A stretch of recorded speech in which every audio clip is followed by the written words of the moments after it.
Bonjour, bienvenue sur cette chaîne où nous parlons ouvertement de relations, d'émotions et de tout ce que la plupart des gens taisent par peur, honte ou ignorance. C'est un espace où nous mettons en lumière ce que beaucoup préfèrent balayer sous le tapis. Aujourd'hui, nous abordons un sujet qui, sans exagération, peut changer votre perception de certaines relations. 8 raisons pour lesquelles un narcissique est bon pour vous. Effectivement, cette personne peut se montrer plus affectueuse, attentionnée, voire charmante, mais attention, ce n'est pas forcément le signe d'un véritable changement. Derrière cette gentillesse soudaine se cachent des raisons bien précises et stratégiques, et nous allons les décortiquer ici sans détour. Si vous vous êtes déjà senti confus, vous vous êtes demandé « Pourquoi me traite-t-il si bien tout d'un coup? Est-il enfin en train de changer ?» Ou même si vous en êtes arrivé à vous interroger avec des pensées telles que « Est-ce que j'exagère en doutant ?» ou « Est-ce que je deviens fou à force de ne pas faire confiance ?» Alors cette vidéo est faite pour vous. Ces doutes sont fréquents dans une relation avec un narcissique, car son comportement incohérent a précisément cet effet. Vous faire douter de votre perception, de vos limites et de votre intuition. Mais aujourd'hui, nous allons vous éclairer. Car lorsque vous comprenez pourquoi, vous cessez de tomber dans leur piège. Je vous assure que la 7e raison vous laissera sans voix, et la 8e, sans exagération, est peut-être la plus dangereuse de toutes. Non pas parce qu'elle est la plus évidente, mais parce qu'elle se déguise en quelque chose de positif, tout en semant la confusion au plus profond de vous. Alors, restez jusqu'à la fin, car nous allons parler de la vérité, sans anesthésie, sans masque et sans détour. Préparez-vous à voir le comportement narcissique sous un autre angle et à reprendre le pouvoir qui vous appartient. L'une des raisons les plus courantes et dangereusement invisibles pour lesquelles un narcissique commence à se comporter gentiment avec vous est qu'il attend quelque chose de vous. C'est aussi clair que ça. Ils ne le font pas par affection sincère ni par révélation émotionnelle profonde. Ils le font parce qu'ils vous voient comme un outil utile pour atteindre un objectif précis. Il peut s'agir de quelque chose de tangible, comme de l'argent, une faveur importante ou une recommandation d'emploi, ou de quelque chose de plus subtil mais tout aussi puissant. Votre attention, votre validation ou votre loyauté inconditionnelle. Pour le narcissique, les gens sont des ressources et leurs gestes bienveillants ne sont rien d'autre que des investissements stratégiques dont il espère qu'ils généreront un retour bénéfique. Prenons un exemple typique. De nulle part, ils commencent à vous témoigner de la gentillesse. Ils vous envoient des messages doux, se souviennent de choses que vous aimez, vous invitent à sortir ou même vous surprennent avec des fleurs. Tout semble parfait, mais juste après, presque avec désinvolture, ils vous demandent quelque chose, de les aider sur un projet, de parler d'eux en bien devant quelqu'un, de les couvrir dans une situation difficile ou même de leur prêter de l'argent. C'est une démarche mesurée. Leur gentillesse est un déguisement destiné à vous attendrir, afin que vous disiez oui sans trop y réfléchir. Ce n'est pas de l'amour, c'est de la manipulation dissimulée. Souvent, cette attitude bienveillante apparaît juste au moment où le narcissique est en difficulté ou a perdu d'autres sources d'attention et de soutien. Soudain, vous redevenez précieux à ses yeux, non pas pour qui vous êtes, mais pour ce que vous pouvez lui offrir à ce moment précis. Et même si cela peut sembler un geste spontané, en réalité, son comportement répond à un opportunisme émotionnel très calculé. Si vous remarquez un changement soudain vers le positif dans son attitude, demandez-vous, de quoi a-t-il besoin de ma part en ce moment? Car dans le monde des narcissiques, la gentillesse est rarement sans condition cachée.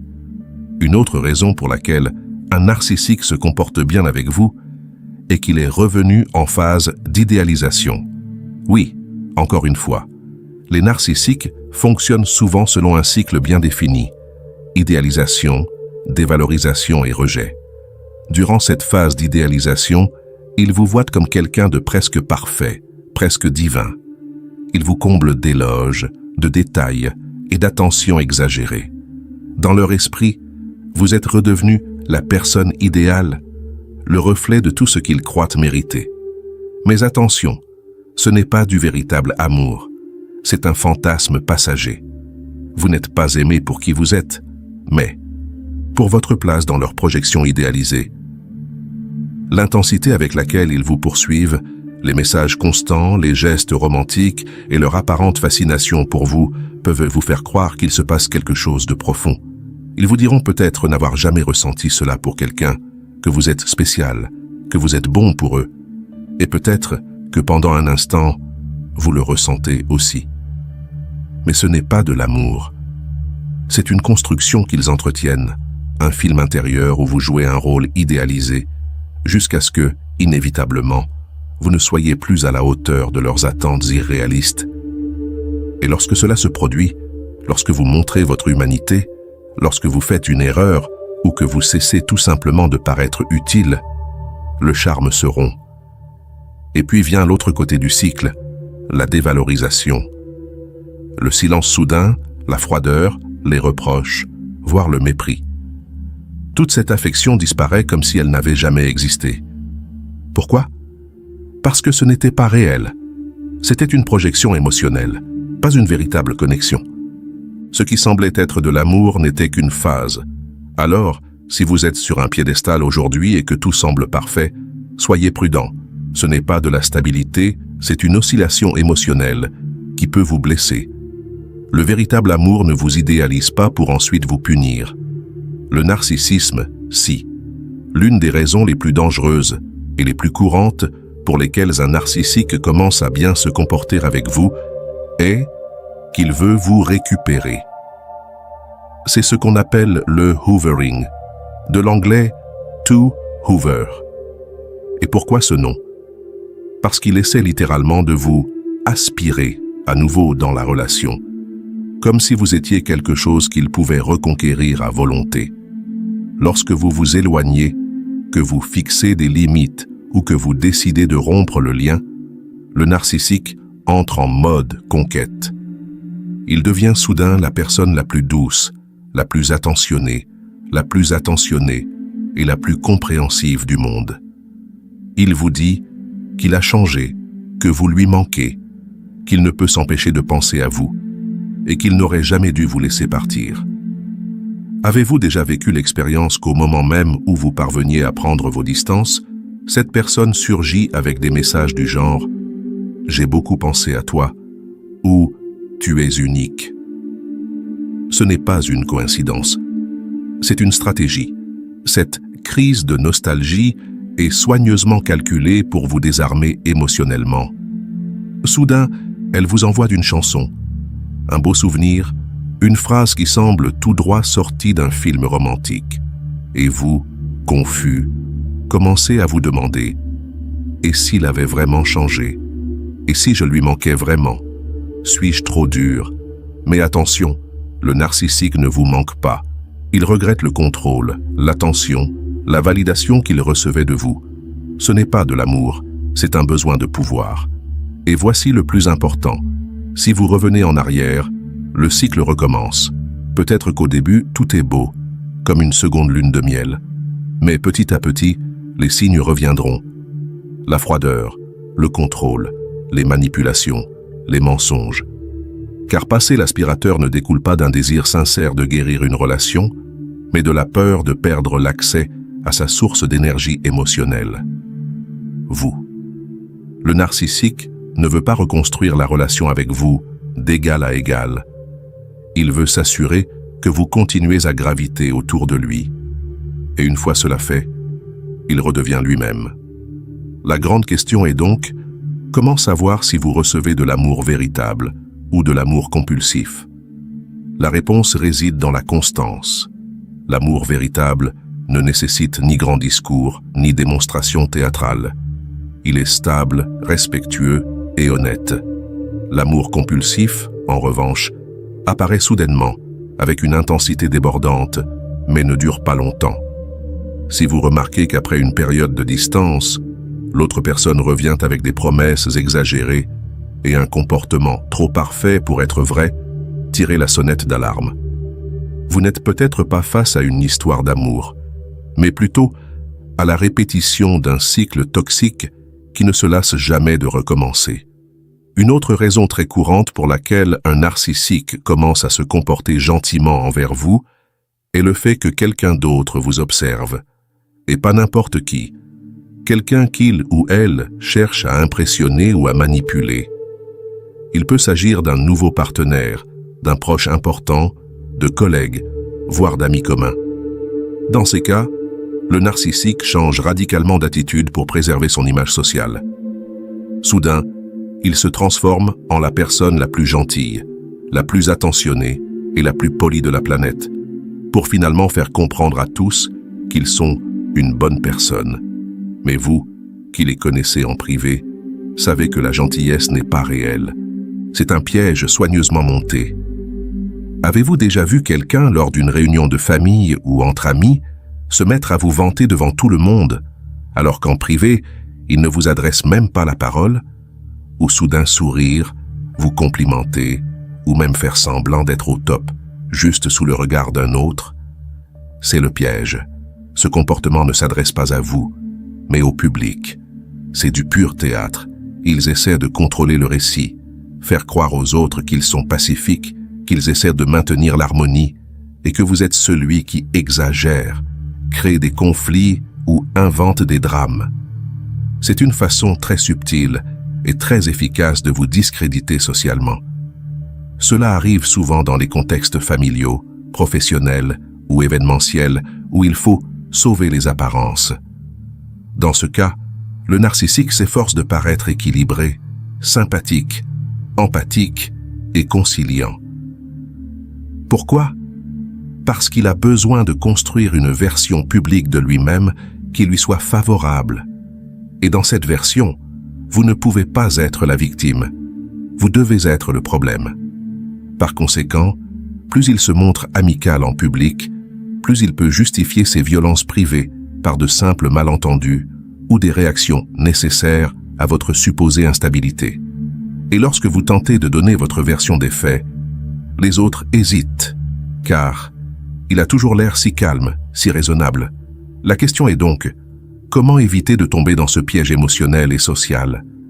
La réponse réside dans la compréhension que toute apparence de gentillesse n'est pas authentique.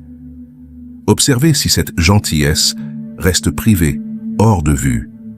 Si elle n'apparaît qu'en présence de témoins, ce n'est probablement pas pour vous, mais pour le regard des autres. Ce n'est pas de l'affection, c'est de la comédie. Restez fidèle à votre vérité, même si vous vous sentez seul. Car même si le narcissique contrôle la scène, vous savez ce qui se passe en coulisses. Et cette connaissance est un pouvoir.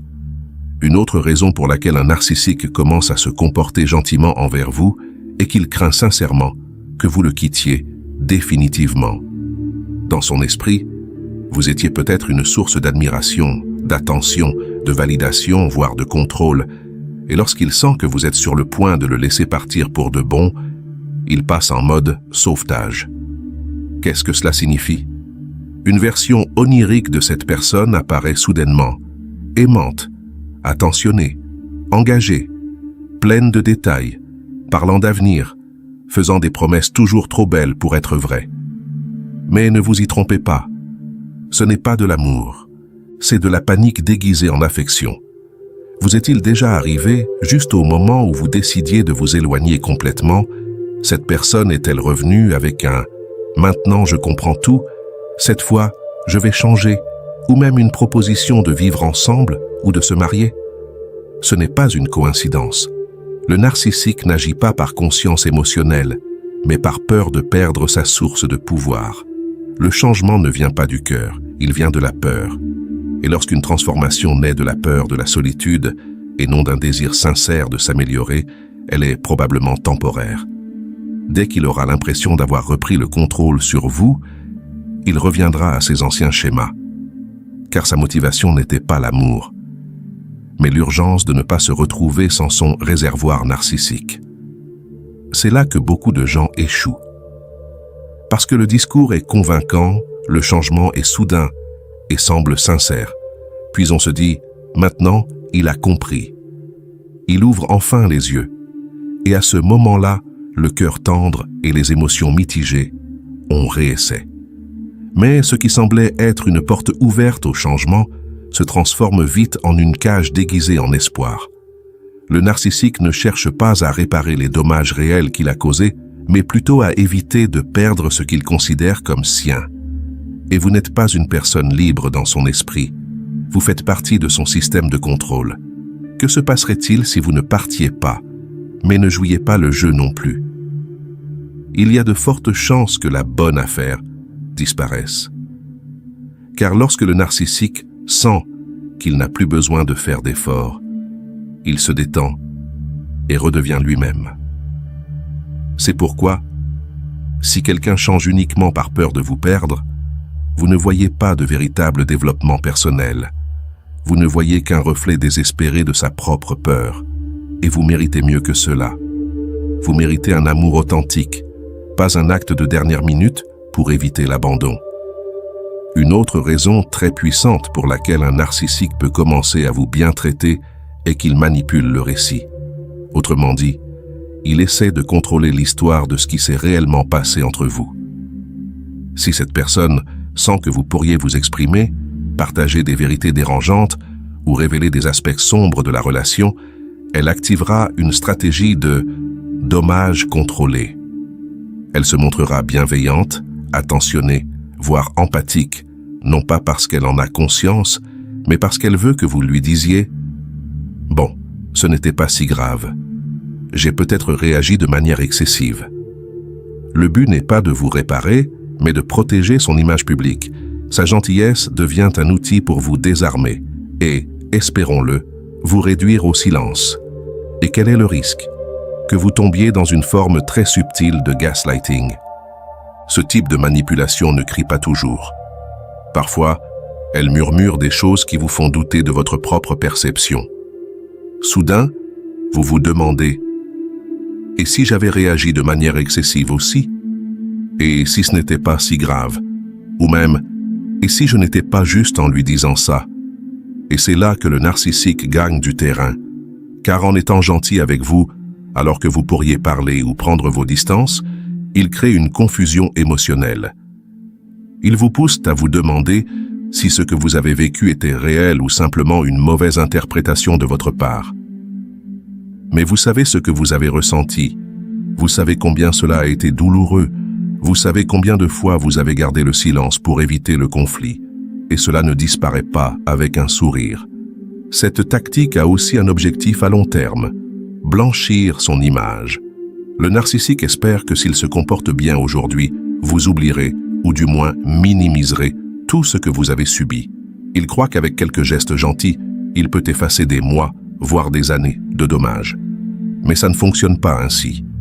Un traumatisme ne disparaît pas avec une fausse étreinte ou une phrase creuse. Le corps et l'âme se souviennent.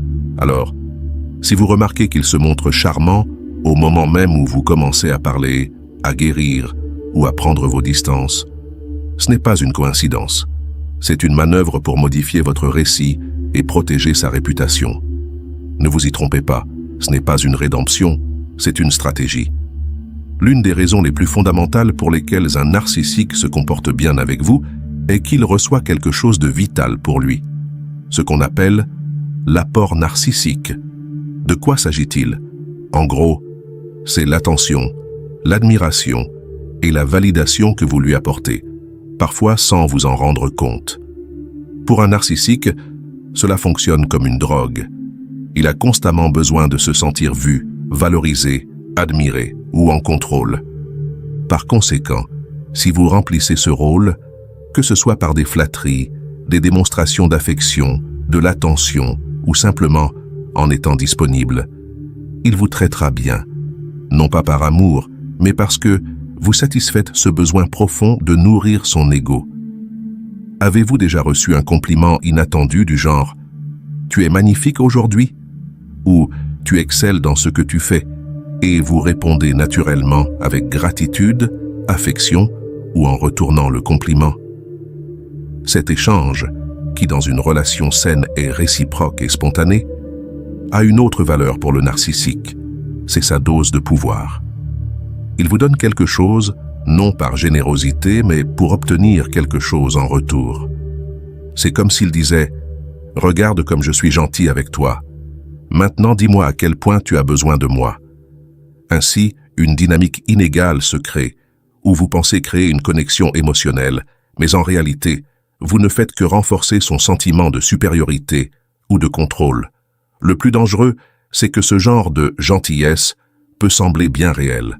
Chaque sourire que vous lui adressez, chaque fois que vous l'admirez, le célébrez ou lui prêtez attention, alimente son estime de soi fragile et démesurée. Vous n'entretenez pas une relation amoureuse, vous nourrissez une dépendance émotionnelle. Et comme toute dépendance, elle doit être entretenue. C'est pourquoi ils se comportent bien, parce qu'ils ont besoin de recevoir ce flot constant de validation. Ce qui compte, ce n'est pas vous, ce que vous êtes ou ce que vous valez, c'est ce que vous provoquez en eux. Et si vous cessez de leur en donner, cette gentillesse risque fort de disparaître aussi vite qu'elle est apparue. Maintenant que vous connaissez toutes ces raisons, il est essentiel que vous compreniez clairement une chose. Lorsqu'un narcissique est gentil avec vous, cela ne signifie pas toujours qu'il vous aime vraiment. Souvent, cette gentillesse apparente répond à des intentions cachées, comme le besoin de contrôle, la manipulation ou simplement le désir d'entretenir un jeu émotionnel qu'il est le seul à maîtriser. Par conséquent, le plus important est de ne pas se laisser emporter par ce moment de gentillesse fugace, mais d'apprendre à observer les schémas qui se répètent, à écouter son intuition et à fixer des limites fermes sans culpabiliser. Car protéger votre bien-être émotionnel doit toujours être votre priorité. Prenez soin de vous en premier, car le véritable amour ne perturbe ni ne blesse. Il ne disparaît pas lorsque vous n'êtes plus utile ou que vous cessez de nourrir l'ego de quelqu'un d'autre. L'amour authentique est constant, respectueux et transparent. Il ne repose ni sur des stratégies, ni sur des moments calculés, mais sur un engagement sincère, exprimé par des actes, et non par des mots ou des gestes temporaires. Alors, si jamais vous êtes confronté à cette fausse gentillesse qui ne cherche qu'à masquer un schéma toxique, rappelez-vous que vous méritez mieux. Vous méritez d'être valorisé par quelqu'un qui vous aime vraiment pour qui vous êtes, et non pour ce que vous lui apportez. Si cette vidéo vous a ouvert les yeux, ou vous a fait remettre en question une expérience personnelle, je vous invite à l'aimer, à vous abonner pour ne rien manquer et à la partager avec cet ami qui a besoin d'entendre cela. Parfois, reconnaître que quelqu'un n'agit pas par amour peut être le premier pas vers la libération d'une relation néfaste. Et j'aimerais savoir dans les commentaires si vous avez vécu une expérience similaire lorsque quelqu'un semblait changer, pour finalement revenir au même comportement néfaste. Partager votre histoire peut aider les autres et créer une communauté solidaire. Rendez-vous dans la prochaine vidéo et n'oubliez jamais cette vérité fondamentale. Ceux qui vous aiment vraiment n'ont pas besoin de bien se comporter par stratégie ou pour gagner, mais simplement parce que cela leur vient naturellement. L'authenticité en amour se ressent et se voit dans chaque action, sans artifice ni masque. Ne vous contentez pas de moins, car vous méritez une relation qui vous nourrit, vous respecte et vous fait grandir.